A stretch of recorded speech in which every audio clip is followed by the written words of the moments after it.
불법 파업에 대한 사측의 손해배상을 제한하는 이른바 노란봉투법 입법 절차가 다시 시작됩니다.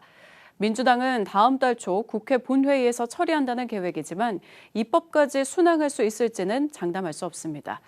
앞서 대법원이 노란봉투법과 같은 취지로 판단한 현대차 파업 손해배상 소송의 파기환송심에도 관심이 쏠리고 있습니다. 구현희 기자가 보도합니다.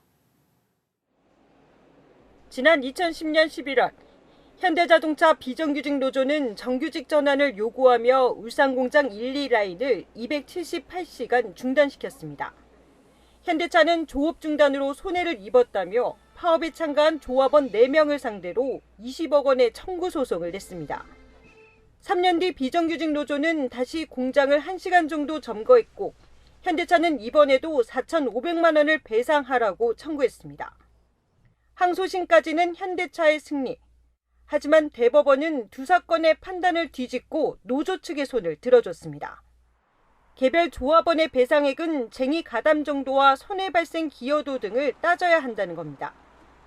쟁의행위로 인한 손해배상 사건에서 형평의 원칙상 법원은 여러 가지 사정들을 감안하여 조합원들의 책임 제한을 개별적으로 평가할 수 있다고 인정한 첫 판결입니다. 대법원은 사건을 부산고등법원으로 돌려보냈습니다.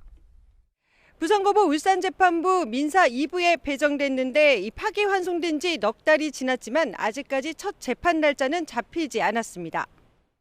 노란봉투법 국회 입법 절차도 중단됐었습니다. 하지만 최근 헌법재판소가 민주당이 주도한 노란봉투법 입법 절차에 문제가 없다고 판단하면서 다음 달 9일에 열리는 본회의에 상정될 것으로 보입니다. 그러나 국회를 넘더라도 대통령이 거부권을 행사할 가능성이 있습니다. 대법원이 파기환송한 현대차 파업 손해배상 소송 재판은 이 노란봉투법 입법 여부가 마무리된 후에야 열릴 것으로 법조계는 보고 있습니다.